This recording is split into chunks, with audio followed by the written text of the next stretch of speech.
This videotape, which is one in a series, is intended for interpreters, students, educators, parents, and members of the deaf community. It is designed to provide the viewer with a better understanding of multiculturalism and diversity in the American deaf community. The presenter on this videotape has generously agreed to share her experiences and perspectives of being both deaf and a member of a minority. The experiences expressed by the presenter on this tape are her own. They are not necessarily representative of the experiences of members of the same minority group. The presenter's experiences are highly personal and are to be respected. They are not meant to denigrate or insult people with different experiences. The presenter's willingness to participate in this videotape series is greatly appreciated. We hope that the viewer will watch this videotape with an open mind and will respect the presenter's individual experiences and perspectives.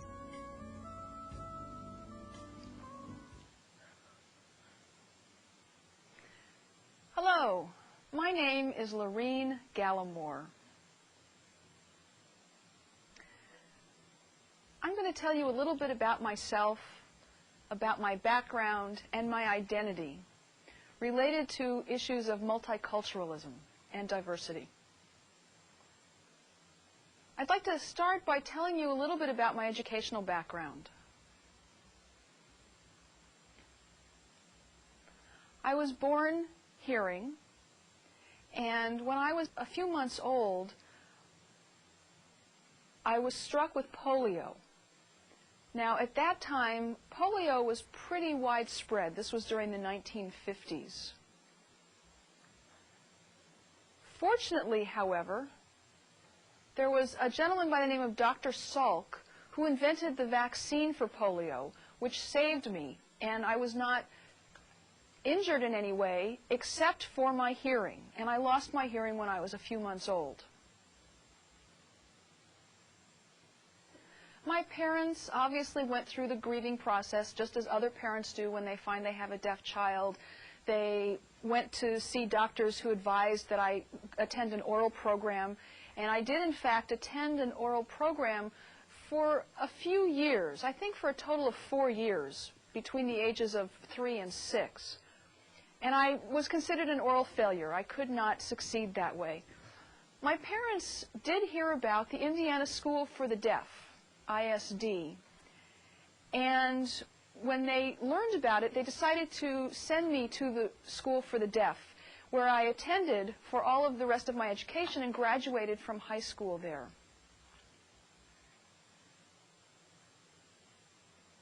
I then went to college and got my degree in elementary education. I got a master's degree in deaf education from Western Maryland College. Oh, let me back up just a minute. I do want to let you know that I got my bachelor's degree from the University of Nebraska in Lincoln. And then, as I mentioned, I got my master's in deaf education from Western Maryland College. And I'm in the process of getting my PhD from the University of Arizona. I have finished the coursework, and now I am starting to write my dissertation. So that is a brief summary of my educational background. I'd now like to tell you about my family background. And I'd also like to discuss my identity as a deaf person. My family is black or African American. I do tend to sign black, but I refer to them as African American. And I am the last of 8 children.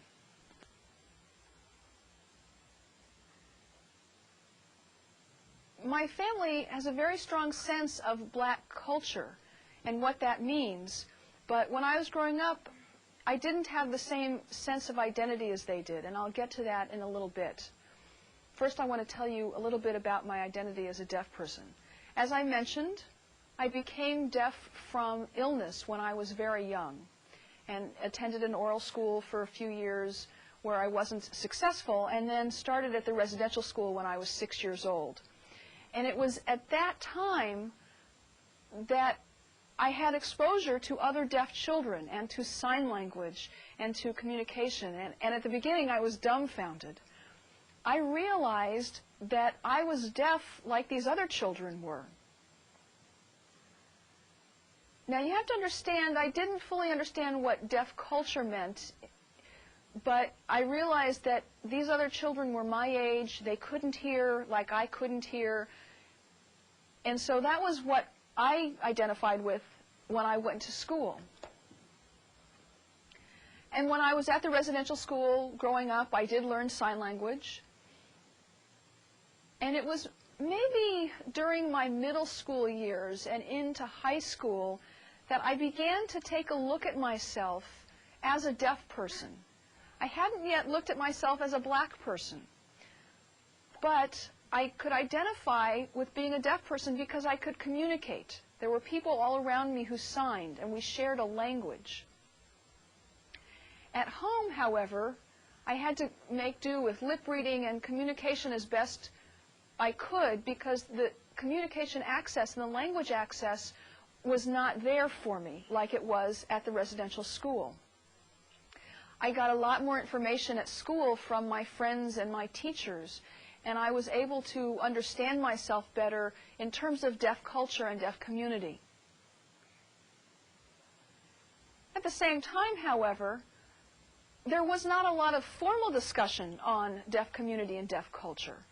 I realized that I was deaf, and I was proud of that, but it was more of a superficial awareness. I graduated from high school and thought about where I wanted to go. So I decided that I was going to major in elementary education. Now, realize that at that time, Gallaudet did not offer any courses in elementary education.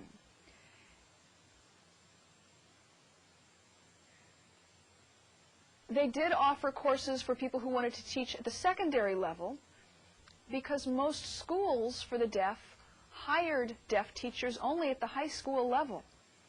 And so Gallaudet didn't offer elementary ed courses. So that's why I decided to get my bachelor's degree in elementary ed from the University of Nebraska. Now, understand that I did attend a mainstream college, and I noticed that there were a few black students there.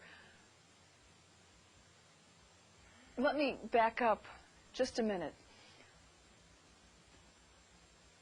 I'm trying to think about when I first identified myself or realized that I was a black person. It was probably during high school. And there was one incident that just had a huge impact on my identity as a black person. The deaf part was pretty well understood, as much as I could for a teenager. Now, this incident happened when I was in high school, or middle school rather, at about the age of 14, as I was going through this transition. My best friend was a girl who I had grown up with. She was a blonde-haired, blue-eyed girl. And I'm going to give her an imaginary name sign and make up a name for her. Her name really wasn't Pat, but for this story, we'll call her Pat. We grew up together, and we were inseparable. Often, she would come over to my house and play. We would play for hours. She would join my family around the table for meals. We had a lot of fun. Now realize, growing up, I was very poor, and we really did not have a lot of extras. We lived in a small house. Remember, there were 8 children. We only had 3 bedrooms. 1 bedroom was for my parents. 1 bedroom was for my 2 brothers. And the other bedroom was for the 6 of us girls. So can you imagine? There were 8 children, 2 in 1 bedroom and 6 in the other. And we had to be very careful because we didn't have a lot. Sometimes we slept on the floor. So you can get an idea of what it was like in the house where I grew up. But Pat loved coming over and playing at my house and hanging out with my family. She just loved when we could play outside in the mud. Now realize, I did not live in a fancy neighborhood. We didn't have grass for the lawns. We had dirt. We played in the street. Anyway, Pat loved to come over and get dirty and play in the mud with the rest of us. Maybe she was trying to look like us, I'm not sure, but she still had this blonde hair and this brown face from the mud. It was an interesting contrast. But my parents and my siblings all thought that she was wonderful, and she was almost one of us in terms of one of the children. At supper time, we would sit around, and she would just join in whatever was going on. We grew up together, and at the age of 14, I finally said to her, sorry, I make sure I'm using the name sign here for Pat. I said, why can't I come over to your house? And she sort of hemmed and hawed, and she said she'd have to ask her father first. She'd have to get permission. Now, understand that the residential school required that the parents of both children sign a release form so that one child could go visit another child's family. My parents signed this form without question. They thought it was wonderful. But Pat's parents, however, procrastinated and didn't sign this form, and I was a little puzzled. So I kept asking my friend if her parents had signed, and she was trying to evade the question, and it was quite a while before I asked her again if they had signed and said, you know, I've been waiting. I want to come to your house. I'm really curious about it.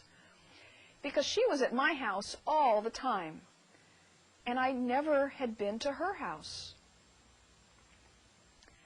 Finally, her parents signed the waiver form and gave it to the school. I was beside myself with joy. Friday afternoon rolled around, and we were going to go to her house. I was so excited. I brought a bag of clothes with me.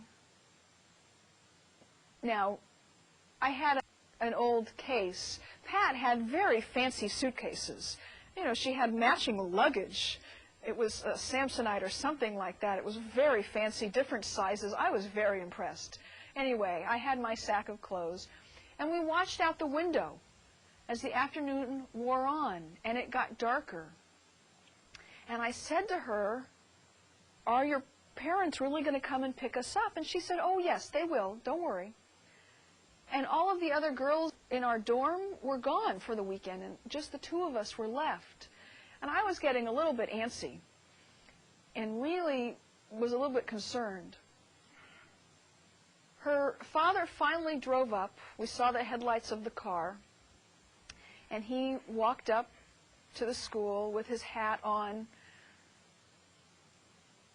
and he was wearing a suit and a tie. He looked very fancy. Interesting, however, he didn't meet my gaze. He looked at Pat, and he greeted her and hugged her, but he didn't meet my gaze. Anyway, she took her luggage, and I took my sack, and we went and got in the car. And this was a very fancy car. It was the largest car I had seen.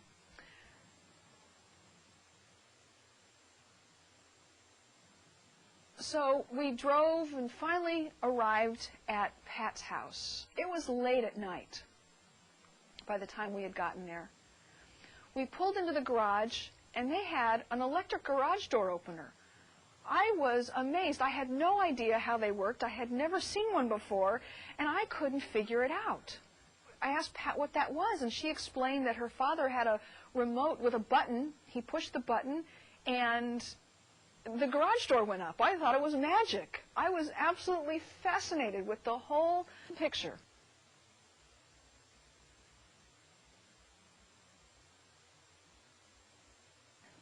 Pat said to me, come on, let's go into the house. So we did. And I couldn't believe how beautiful the whole house was. There were more cabinets in the kitchen than I had seen. The dining room was gorgeous, with a chandelier in the ceiling and a buffet, a large table with chairs around it. The living room was exquisitely decorated. There were drapes on the walls, plus sheer curtains. I couldn't figure out why there were double drapes. I said, Pat, why do you have 2 sets of drapes and curtains on the windows? She said she didn't know. It was just the way it was, and that's how her parents decorated the house. I walked across the carpet, thick carpeting that was just beautiful. It was soft, and it was so amazing to me. Pat was almost a little bit embarrassed because I was so surprised, and we went into her bedroom. I just sort of followed her blindly through the house into her bedroom, and I couldn't believe what I saw. She had a huge room, decorated all in pink. The bedspread was pink, the curtains were pink, the dust ruffle, everything. And she also had carpeting in her room. This was amazing. She had a bed that was covered in stuffed animals and dolls. I picked up one doll that was absolutely perfect. It was beautiful. The eyes opened and closed when you rocked it back and forth, and the hair was perfect. And I kept looking at this doll, wondering. Now, realize at my house, I had dolls, the hair was falling out, the eyes didn't work. I'd drag it through the dirt, and the clothes were very dirty, but that was my doll. This doll was perfect, as if it had just been bought and brought home from the store. I asked her if she played with it, and she said that she did. I looked around at the beautiful surroundings. Now, Pat said that I was going to sleep in the bed. It was the most soft bed I had ever been in. Now remember, I told you that at home, I was one of 6 girls who shared one bedroom. And there were several of us in the bed at the same time, and sometimes it was more comfortable to sleep on the floor. And at the residential school, some of you may know that the beds there are hard as boards. The mattresses are very thin, and they're not comfortable. But I had gotten used to them. But Pat's bed was a real bed with a mattress that was soft, and I felt like jumping on it. That's what I wanted to do.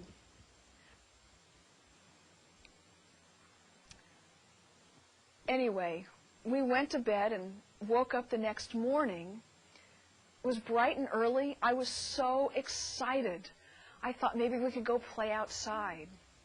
I went over to the window and looked out, and I couldn't believe what I saw. Every house on the block looked identical. I was really puzzled by the whole thing. Every house looked the same. They all had garages and driveways that went up into the garage. And what's more, they all had manicured lawns.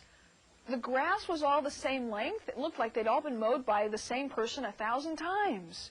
I couldn't believe how neat and tidy they looked. And they had property lines, and it looked like the grass had been trimmed along the sidewalks.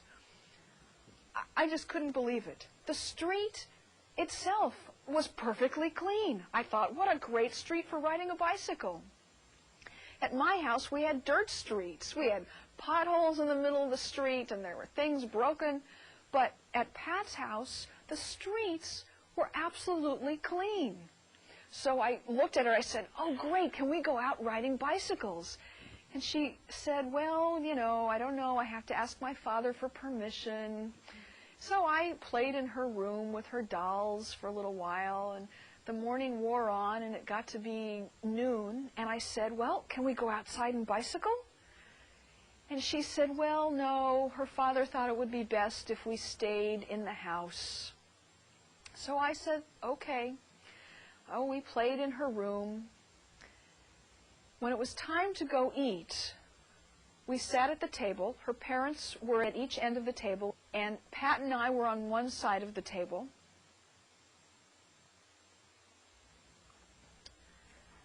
And I wanted to make sure I acted appropriately, so I followed her lead, and I was quiet.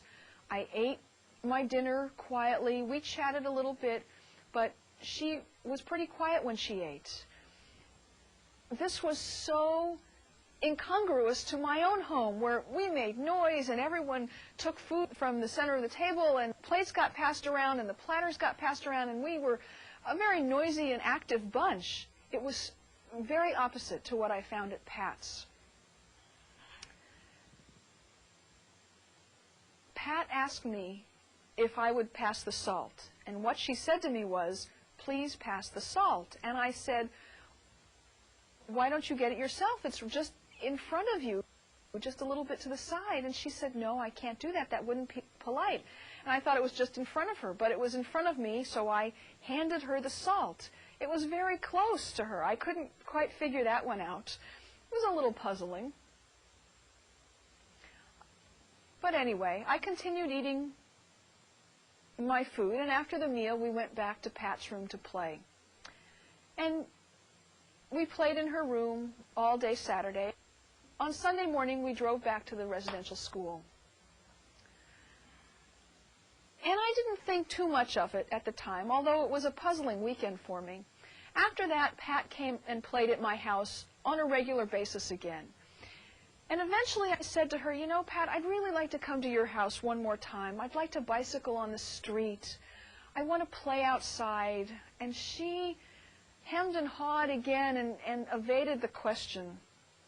So I asked her again. I said, "Please tell me what's wrong. Ask your father if he'll sign the consent form, because I want to come to your house."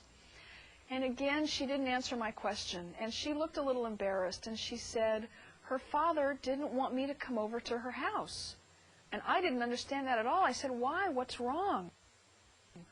What did I do?" She said, "Well, you know why you can't. Come on, you know." And I looked at her, I said, "What? Tell me, what's wrong?" I thought maybe I had done something, but we were in her room most of the time. We played with her dolls. I don't think I broke anything. I behaved myself when we were eating. I couldn't figure out what I had done wrong that would prevent me from going to her house again. So I said, "What's wrong?" And she said, well, you know, she said, "It's because of your color." I said, "What do you mean of my color?" She said, "You know, you're a Negro." Now, let me pause a minute here and explain the sign that I just used for Negro. At this time, when I was growing up, the term used for members of the black community was Negro. And it didn't have a negative connotation at that time. That was just the label for that era when I was growing up. This was in the 60s. And so that's what she said to me. I said, "Yes, I know I'm Negro. What has that got to do with it?" And she said, "Well, my father's afraid that the neighbors are not going to be comfortable seeing a Negro person playing in the street." And I didn't understand what she was saying. At school, there had never been discussion about black culture. We didn't read about black culture or black people in the books. There were no posters around that had black people on them. So I had no idea that being black was a problem. I didn't understand the history. I didn't understand the culture. I didn't understand the social issues or the problems. I had no idea. Now remember, I told you that my family had a strong sense of black culture, but it was not accessible to me when I was growing up. There was some gesturing that went on at home, but the communication was pretty superficial. My identity with black culture had to do with soul food or going to church and seeing everybody in church. So the cultural part of it didn't make sense to me. And I didn't truly understand what Pat was saying to me. I asked her to be more specific, and she explained that there were white people who were afraid or not comfortable around Negroes. She thought that they were dirty or that they were thieves or troublemakers. I was astounded. I couldn't believe her. I thought about my own family. I understand I was very naive and I was very defensive and I got very angry. I said, white people are the same way. We've been friends since we were little girls. You have come over to my house. You have seen my neighbors. You've seen where I live. We've accepted you. You've eaten many meals with us. You've slept in the home with us. You've played with us. She said, I know that, but this is what my father's told me, and I don't know what to do. We looked at each other, and I got more and more angry. And that's when I began to think about what my identity was, both as a black person and as a deaf person. Now, obviously, it wasn't a deep understanding, but I was frustrated and I was becoming angry. Now, let me get back to my story about college. When I got to college, I looked around and I noticed that there were other black students on campus, and they were studying about themselves, and there were people studying about deafness. And some of my anger subsided because I finally was able to understand through my own studies what had gone on, and I was able to understand Pat, and she couldn't really help it. During our education, these issues were not talked about. Many years later, I went to a class reunion. This was about 20 years after we graduated, and I ran into Pat again. Now, understand that when I graduated from high school, that was the last time I had seen her until this 20-year reunion. So you can imagine what we had both been through. She was the same blonde-haired, blue-eyed person that I remember. She had children, and we looked at each other, and I wondered, because we had grown up as best friends.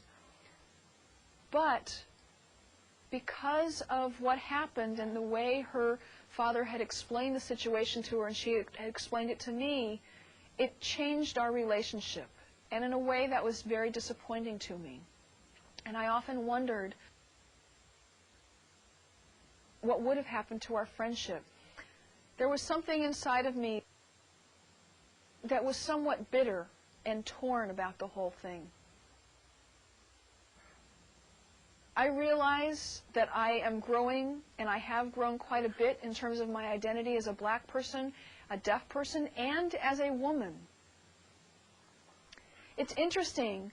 People will ask me, which do you identify with first, being black, being deaf, or being a woman? And I need to tell you that I think I identify with being deaf first because that was how I grew up, in the deaf community at the residential school. And then later I found out about my identity as a black person, and then finally I found out about my identity as a female. So I would have to say that primarily my first part of my identity has to do with being deaf. The second part has to do with being black, and the third part has to do with being female. But the more I look and learn about myself and the more I do research, I'm not sure if I could pick a first, second, or third identity. I am all three of these in one, and in many ways they are all equal to me because I was born as all three simultaneously, and I cannot separate them. What I need is more education on all three of these being equal and making them all come together for me.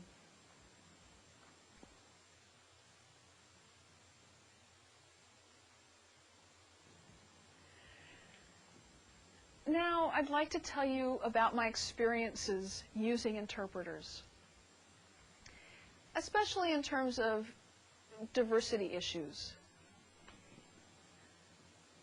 Remember, when I graduated from high school and went to the university, that was the first time that I had used interpreters. I saw many interpreters who would come into the class and sign the lecture, and I learned quite a bit. My first interpreter there was a white woman. She was very skilled. She was certified, and everything was just fine. But you have to understand that I wasn't used to using interpreters because at the residential school, I talked directly to the teachers. They signed with us, and I didn't use interpreters. I don't think I used interpreters at all during my time at the residential school. Remember, this was the 60s and 70s. Anyway, the first time I used interpreters on a regular basis was at college. I used them on a daily basis, and it was so hard on my eyes. The pace was unrelenting. The instructor would talk, and the interpreter would have to keep up, and there were no pauses. I couldn't look away. It was very hard on my eyes at the beginning, but I got used to it. And I used interpreters throughout my college career. All of my interpreters were white, and I think most of them were female. I might have had one or two male interpreters, but most of them were female. I graduated from college. Then I decided to major in deaf education in grad school. And again, my interpreters were mostly white females. I graduated with my master's. Then I got involved as a professional, as a teacher, as an administrator. I started traveling and giving presentations. I became more involved with interpreters and saw different interpreters as I traveled. And again, most of them were white females. This continued until not long ago when I attended the National Black Deaf Advocates Convention, NDBA, in California. I went down there. It was the first time that I saw a black interpreter, both women and men.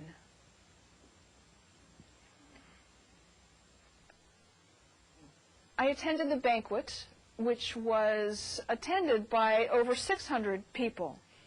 It was like a sea of black people. This was the first time I had experienced this. I had been to many conferences and workshops, and there were a few black people throughout. There might have been a few Native Americans throughout, but most of the audience was white. This was the opposite. It was a room full of black faces. It was one of the most inspiring and empowering experiences I had ever had. Now, remember, there were about 600 people in this room.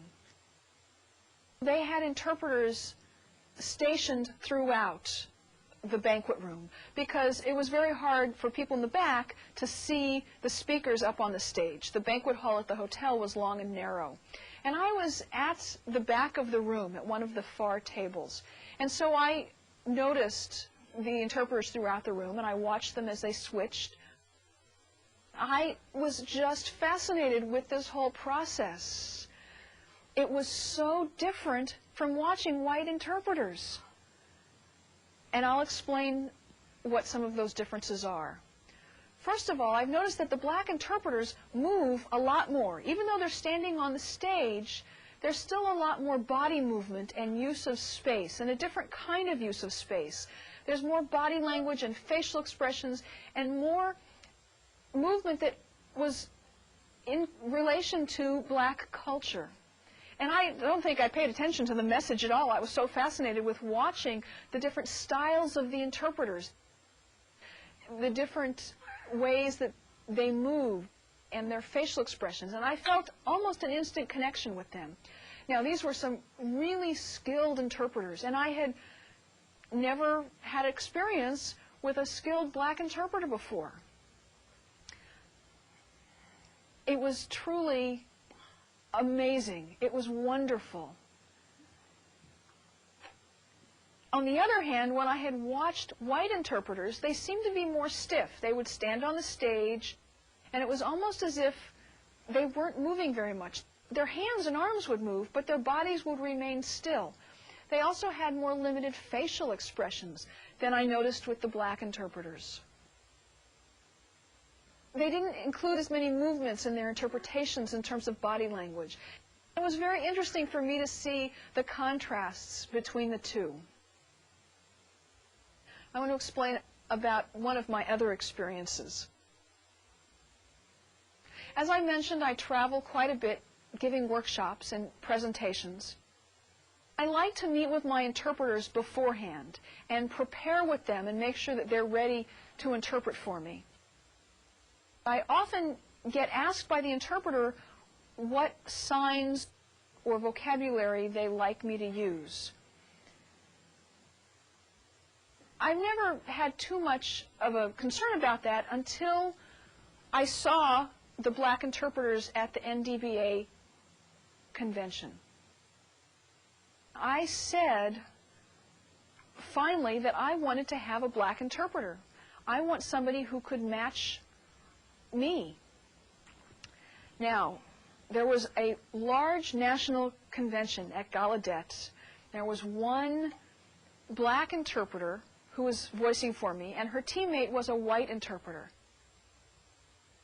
I gave a presentation for quite a while. I thought I had done a good job. I thought the interpreter had done a good job. Later, when I got the evaluation forms for my particular part of the convention, they had asked about the interpreting services, because there were some people who were interested in getting that information and others who wanted to comment on that. So at the bottom of the evaluation form, it asked about the interpreters. I was really disappointed because a lot of people wrote that the interpreter didn't match me or match the affect, and that some of her interpretations were off topic. The audience members took off their headsets and preferred to watch and not listen. A lot of the comments were very negative, and I was a little puzzled by the whole thing. So I began asking interpreters who were experienced and certified what they thought was wrong. The comment was that this black interpreter was not trained, especially in the area of interpreting for formal academic presentations.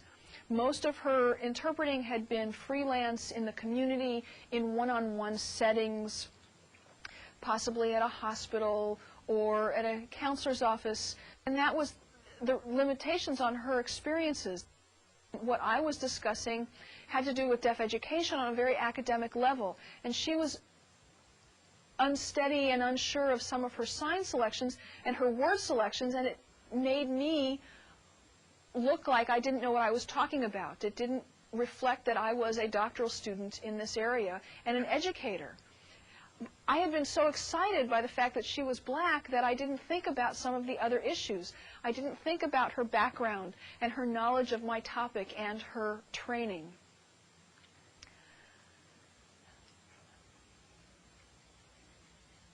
I had a chance to go to New York to do a presentation at another large session.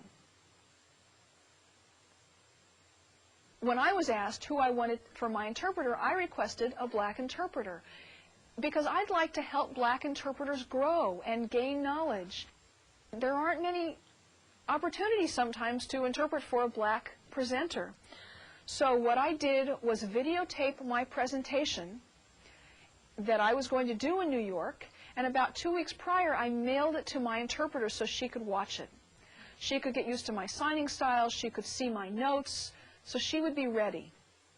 They did have one certified interpreter in New York who is black, and they were able to hire her. I sent her the videotape. We discussed some of these issues. We discussed certain vocabulary words. We discussed my goal for the presentation. We sat down when I got to New York and talked about it. I wanted to make sure, before I gave my presentation, that she understood what I wanted to do. I wanted her to understand the audience and the level that I was going to be presenting at. This was not community interpreting. This was academic, formal interpreting. And we talked about this for quite a while. She was very nervous. She was feeling the pressure because this was a first for her as well.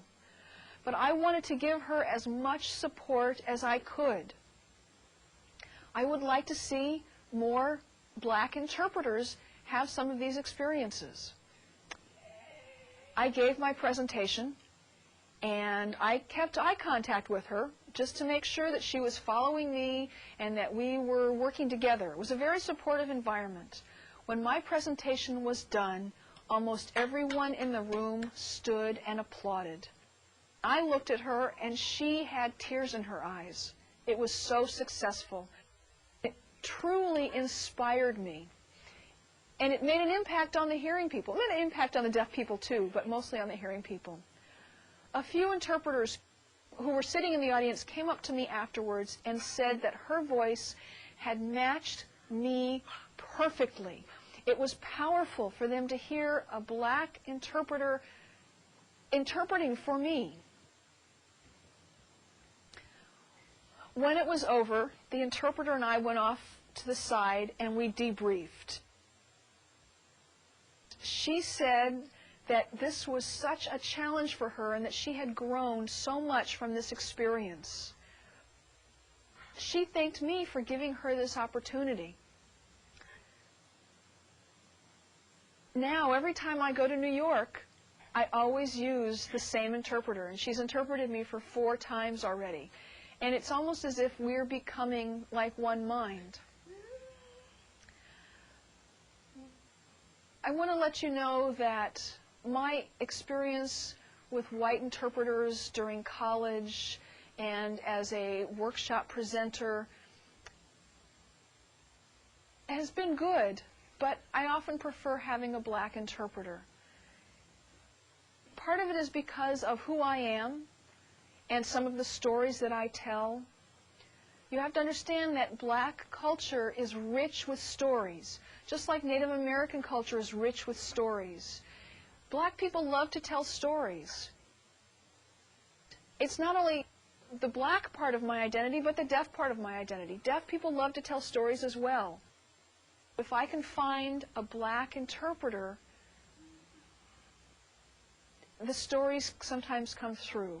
Now, it's not always easy to find a qualified or certified black interpreter. Sometimes I know of 1 or 2 in a particular area.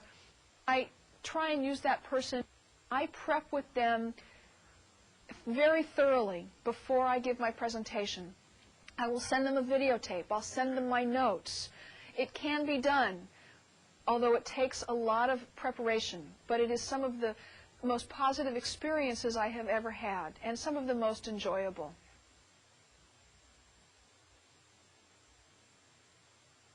Now, I'd like to conclude.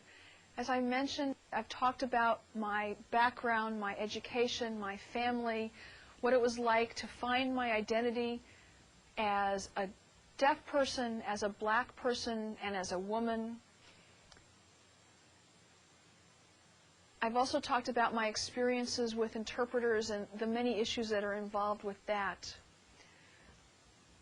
One aspect that I'd like to elaborate on has to do with my 3-part identity. I've asked different black, deaf women how they identify themselves. And if you were to ask, you would find something very interesting.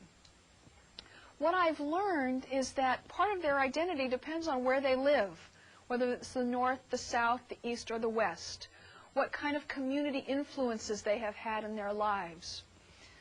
For example, I went to Atlanta, Georgia for the National Convention for Black Deaf professionals. And there was one group of people who identified themselves as black first, deaf second, and women third. There was another group who identified themselves as deaf first, black second, and women third. And I didn't understand what the difference was. For most of those who identified deaf first, they tended to be from the north. They tended to be more educated. The group who identified as being black first and deaf second tended to be from the south. And they were not as well educated. If you think about the history of slavery and the prohibition of educating blacks in the South and the segregation of schools, blacks in the South tended to have less education and lower quality education. Even for the deaf community, it was the same as for the white community, although more so probably. There were a lot of issues that were different for people in the South than for people in the North. And it was a fascinating dichotomy. Their use and experiences with interpreters was very different. For those from the South, they tended to use interpreters who they knew from their church. And it was the same interpreters who worked in the community. They didn't necessarily know if the interpreter was qualified or skilled or had a lot of knowledge, but they were people who were well known to them. Those from the North who were more educated tended to have more education that was with whites and tended to use interpreters, most of whom were white. So the identity and the process of figuring out their identities was very different. Now, some of the people I met didn't actually fully understand their identity, just as I mentioned and talked about my understanding of what my identity meant when I was growing up. I didn't fully understand that, and a lot of people I've met don't fully understand their identities either. I'm very proud of who I am as a deaf person, but when I was growing up, I didn't know what that meant as a black person because I didn't have access to that information. I couldn't get that from my hearing family. It was very interesting. I hope that this videotape about my experiences and my stories and my identity will be of interest to you. I hope that you've learned something, and I hope that you will respect the differences that you find in others and be sensitive and supportive of those differences and the diversity that's out there in the community. I encourage more diversity among interpreters and among the community. It really will be a benefit. When I went to the Black Deaf Convention, it was really inspiring. It was important for me to see that and for me to have that experience. So, thank you very much for your time and for watching and being interested in these issues of multiculturalism and diversity in the deaf community. Thanks.